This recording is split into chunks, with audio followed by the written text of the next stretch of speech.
Hey everyone, and welcome to another episode of FCRB TV. I know it's been a little bit of time since the last episode.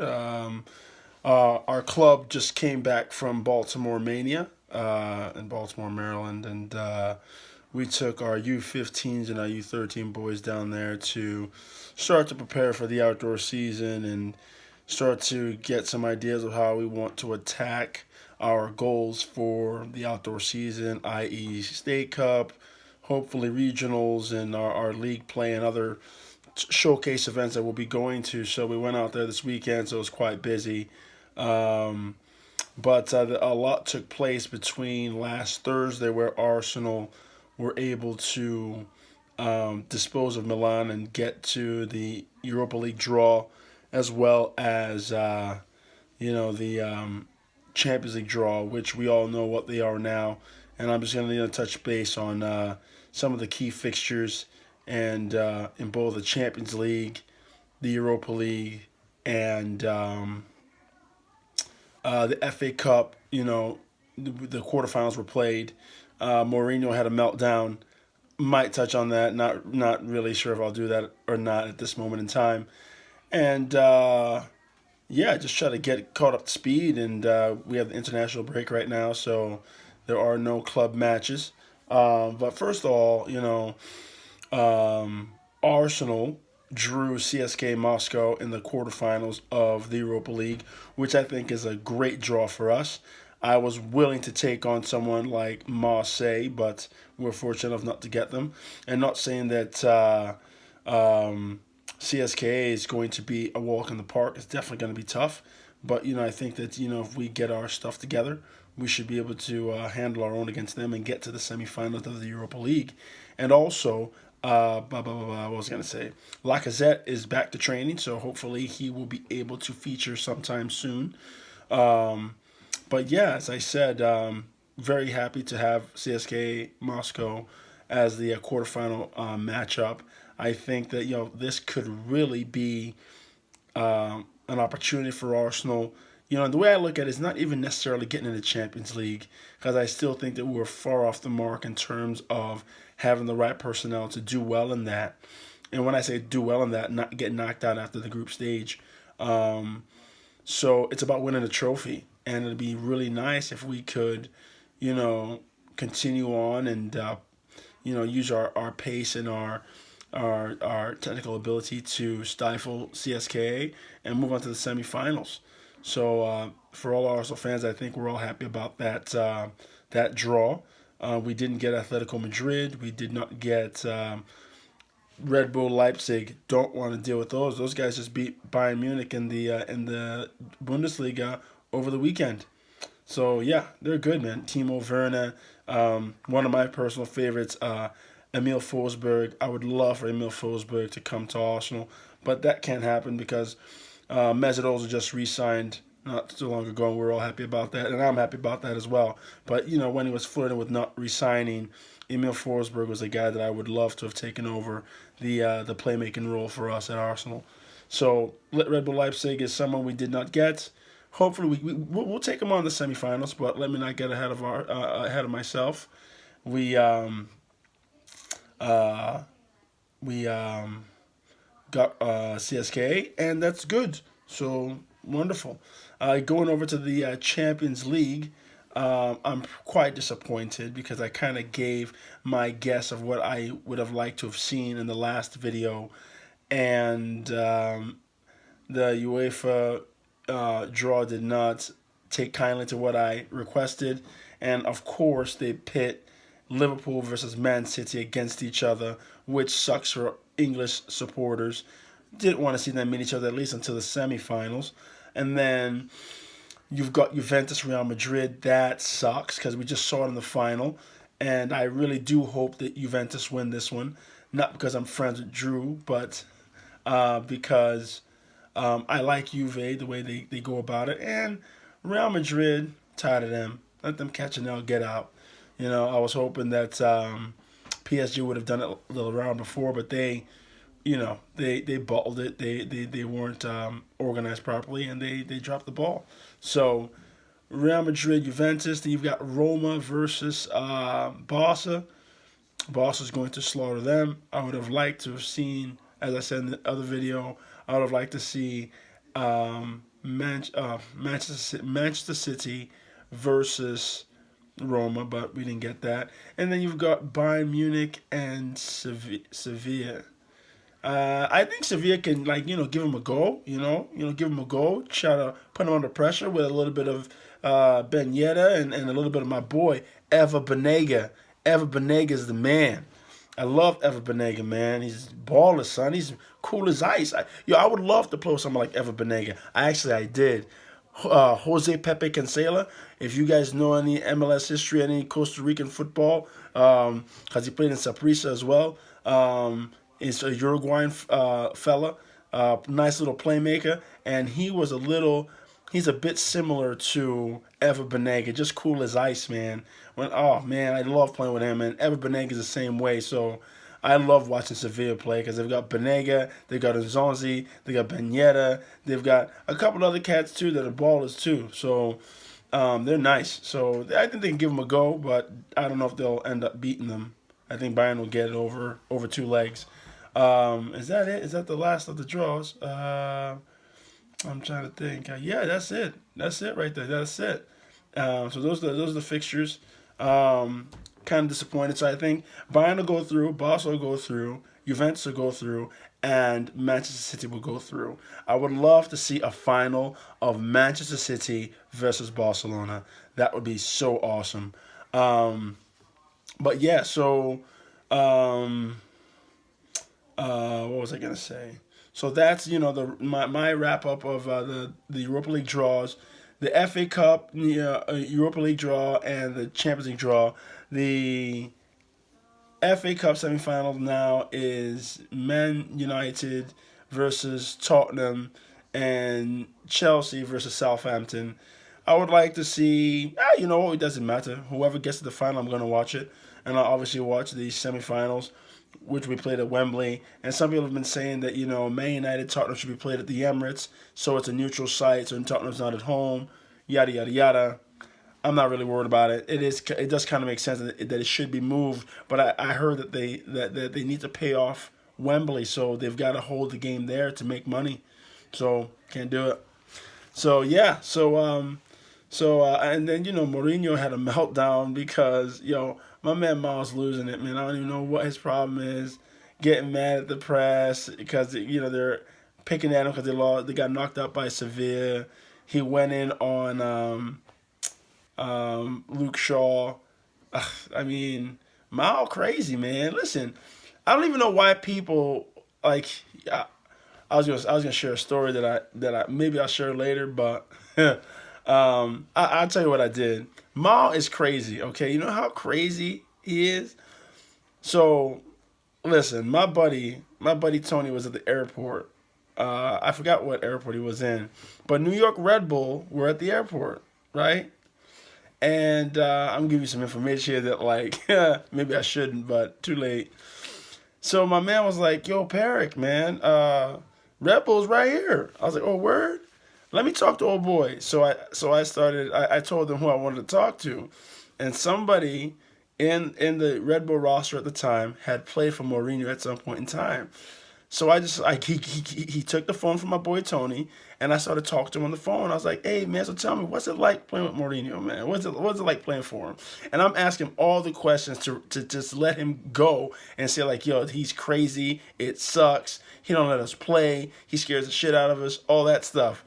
And he wouldn't answer. He just kept giving me the political answer. And then the player says, "Mate, this sounds like an interview." And he just gave the phone back to my boy. He stopped talking to me because he felt like I was some kind of, TMZ sports type dude trying to get information off of, And it kind of was, but it let me know that, like, you know what, my man ran off the phone because he knew that I was probing with the questions that was going to have him give it up that Mao is a nut job. If you play for Mourinho, you don't get an opinion. You do what you're told, and if you can't do what you're told, you're gonna sit. So Mao had this meltdown, talking about Sevilla, talking about the history of Man United. It was out. I watched it like 5 times with my jaw dropped. Like, oh my god, this dude lost the plot. Um, I think his ego is just getting in the way and it hurts, But he's a little nuts. Would I play for him? Yeah, I would play for Mourinho. Because I know at the end of the day, if I do what he says, I'm gonna win, and I'm probably gonna get a trophy. And I'll do that for a little bit. Then I'd ask for a transfer out if I were to want to go play the game that I want to play. But like the play that I was, I think that he would have liked my style of play anyway, and it would have suited. He wants a striker who works hard, who can hold the ball up. You can knock the ball into him. He'll hold it up, let the midfield come and support, all that stuff. And that's what I did anyway. So I'm like better than Lukaku. So he should have just picked me instead of him. But yeah, so I would have played with Mourinho easy, no problem. What else is going on? So international week, um, international week. A couple of friendlies coming about. I think England plays the Netherlands. Um, I forgot who Portugal play. Play a decent game. I think USA plays Paraguay. And USA, even they got a lot of young boys in, which is exciting. Tim Weah's been called into the squad. Winston McKennie. So it's kind of exciting to see this new, the dawn of a new era for U.S. soccer. No Michael Bradley, no my man Clint Dempsey, no I don't even know. Just like the 3 goalkeepers are new. Bono, Zach Steffen, who's I mean they're for me. Steffen is 1, Bono is 2. The other dude, just get some water because you're not getting in. Those 2 guys are gonna battle for the number 1 shirt. Who else got called in? I was looking at it briefly. It's just an exciting squad, so it's gonna be good to see how that goes.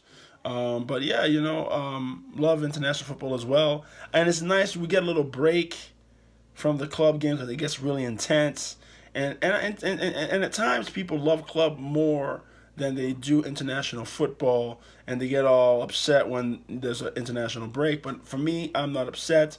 It's a World Cup year. These teams have to get ready.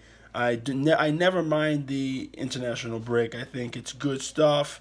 It's a different type of football, different pace. You get to see a different side of a player that you may like. I know someone like Antoine Griezmann. I can see him at France and be happy for him. I can see somebody like, Antonio Valencia at Ecuador, and I'm happy for him because I don't like him at United. Who else is there that I get to see in international colors? And like Eden Hazard or Kevin De Bruyne. You get to see him at Belgium. It's like, oh, that's great. That's dope. But when they go back to their club, it's like, nah, I don't like you anymore, bro. Forget you. Nope. If you don't wear the Arsenal shirt, we don't care about you. If you don't wear FC Red Black shirt, we don't care about you. So yeah, I totally dig international football.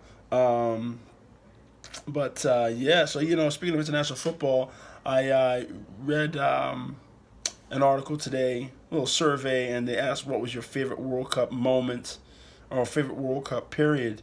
And for me, and mind you can comment at the bottom and answer this question as well, but what was your favorite World Cup moment or World Cup? And for me, it was the 1990 World Cup in Italy because I was like 8. I was 8 years old, and that's the first time I really sat down to watch it, and like I really fell in love. And there was a player by the name of Salvatore Schillaci for Italy, and my man was banging goals, man. He was a diminutive guy, but he just knew how to get in there. They had Walter Zenga in goal. They had Gianluca Vialli. Who else do they have? They have Giannini of Roma. They had a nice little squad, man. Italy was good, but Schillaci won the Golden Boot. England had Gary Lineker. They had Chris Waddle. My brother loved Chris Waddle, and because my brother loved Chris Waddle, I would watch him closely, and the guy was a good winger, man. He had a mullet, so when he was going at people, he's just shaking in the back. It was nice, man. Who else was awesome in 1990? Cameroon was awesome, man. Cameroon, man. You talk about the Black Panther. Before the Black Panther came out just last month or whatever, it was Cameroon, the Indomitable Lions in 1990, led by the ageless wonder Roger Milla. This guy led the line, came on, scored against Colombia. I mean, he was just a sensational player. They had Francois Oman Bake. Tata was the captain. Cameroon, man, made people dream. You talk about March Madness and the upsets. Cameroon beat Argentina, the defending World Cup champions, in the opening game. Cameroon beat them. And I was just a kid, 8 years old, like, whoa, what's going on? This is crazy. I want to go play. This is awesome, man. Belgium had Enzo Schifo and Jan Keulemans. Oh, man, if you don't know Jan Keulemans, big, hulking center forward number 9. And then they had Schifo underneath. Man, before this, Hazard and De Bruyne and Lukaku, that's who Belgium had. They had Thomas Prudhomme in goal. Oh, man, it was awesome. England had David Platt was scoring goals out of nowhere, important goals for England. Who else was there? Oh, the Germans were the Germans. Lothar Matthäus was running central midfield. They had Thomas Hessler, Pierre Libotsky. Who was up front for them?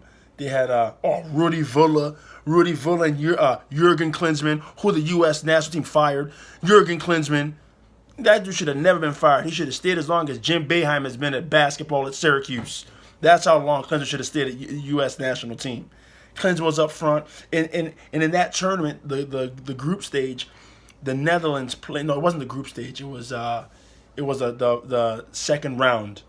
Holland versus the Netherlands versus Germany, and Germany and the Netherlands don't like each other. In football, they don't like each other. And the Netherlands had Marco van Basten, Frank Rijkaard, and Ruud Gullit. Ruud Gullit, man. Woo!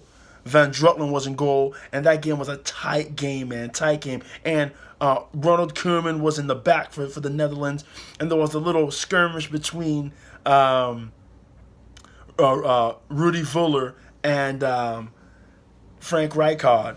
And Frank Rijkaard. Before we had Carragher-gate, we had Frank Rijkaard, and he spit on him. He spit right in Rudy Völler's hair as he ran off, because they both got sent off, yeah? They both got sent off because there was just something going on in the pitch. Both got sent off, and Frank Rijkaard spit on him, bro. And I'm 8 years old, like, whoa, this is crazy. What? Man, 1990 was the bomb. The bomb, dude. Oh, man. And then you had the World Cup final between Argentina, defending champions, and at the time was West Germany. And the Germans were just too tough. They were on a mission. They lost in 1986. So they came to get the chip back. They were pissed. But that 1990 was my favorite World Cup because it was my first, and it really got me on a path that has brought me to this video today. I love football, and it's just amazing. And I've seen a lot of amazing things because of football. And you should share your story at the bottom. What is your favorite World Cup of all time that you've gotten to witness or travel to, things like that. But Italian 90 was it for me. And we didn't even talk about the semifinals where Italy played Argentina.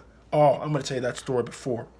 Italy, Argentina, and then West Germany versus England. And you know West Germany and England don't like each other either. Oh, man. So, and let me tell you, both games went to penalties. Both games. What? I'm a kid. That 1990 was why I always, when I fell in love with the penalty shootout. Because the penalty kick shootout, it's about heart. Who's got guts? Who's going to walk up there with everybody watching, and are you going to slot this pen or not, mate? Do you have the guts to do it? Man, I tell you. People who say, well, I don't like shootouts. Shootouts are an unfair way to win the game. That means because you're scared and you don't want to take a pen. You don't have it in your core to take that pen. But Italian 90, the semifinals, Argentina, defending World Cup champions, play the hosts, Italy in Naples. Now, for those who know footy, right, what I just said at the end there, Naples, you already know what's about to happen. Who's the god in Naples? Diego Armando Maradona. Who does he play for? He's the captain of Argentina. This guy Maradona, before the game, as the build up to the game is about to take place, he says to the Naples faithful, the Italians there, he says, listen, for one day, you don't have to be Italian. Just support Argentina. Support me and Argentina. Then after the game, you can go back to being Italians. For as much love as people of Naples have for Maradona, because he played for Napoli, they said, man, you better go on with that. We Italians, and we come to get your ass in that semifinals. And sure enough, guess who scored the opening goal? I already said his name in the video. Salvatore Schillaci scored the opener. And Italy went. And it was crazy because back then, they used to have commercials during the game. And football is 90 minutes. There's no break except for halftime. So they would have commercials during the game. So we're watching the game, and it's 0-0. We come back from commercial. Schillaci celebrating the goal. We missed the goal because they were on commercial when he scored the header. Crazy, bro. Crazy. And Goycochea was the goalkeeper. Goycochea was the goalkeeper for Argentina. He was a backup keeper because Pompidou had broken his leg or something in practice, something like that. So we come back from commercial, and you just see Schillaci running, celebrating the goal. 1-0 to Italy. And it looks like they're going to hold on. Catenaccio, they're playing tight D. Bergomi was still playing. You know Bergomi? Yeah. It just shotting up shop. Italy was just about to close it out. Walter Zenga in goal. But guess what? Maradona got loose again. Combined, they get the ball to Claudio Caniggia. A cross comes in. I think the ball went out wide right. The cross came in. And Walter Zenga's coming to punch it. But Caniggia just came in with a glancing header. And it went back post, and the Argentina that equalized. Naples, man. The players just felt sick. And I'm 8 years old watching all this, bro. And I remember like it was yesterday. I'm G'd up right now. Right now. So it's 1-1, right? And then the game goes on, it goes to penalties. I already told you went to the finals. The Italians lost on penalties. Scirea missed. Roberto Donadoni, who was one of the first big-time imports to come to MLS, Roberto Donadoni missed the penalty. He missed the first one. Italy missed twice. He missed the first, then Scirea missed the second, and Italy lost. Maybe I'll come back and tell you about England versus West Germany. That went to penalties as well. Amazing. But that World Cup was amazing, and it's really exciting to think that we're in another World Cup year, 2018 in Russia, and more memories will be made, and I can't wait to see it. And I love international football. I love all football. And when I'm coaching my kids, my academy kids, at times I look at them like they're superheroes as well, because sometimes they do things I'm like, wow, that was amazing, dude. Awesome. So that's it for me today. I'm about to head off to do something productive. Yeah, if you have a World Cup story, what made you love football, what World Cup moment made you love football, share it at the bottom. If you like the content, subscribe. FCRB TV. We will be back soon, I guess. What's coming up? International friendlies, but we'll be back when club stuff is back, I guess. Or it depends what happens this weekend. But until then, take care of yourself. FCRB TV, we're out.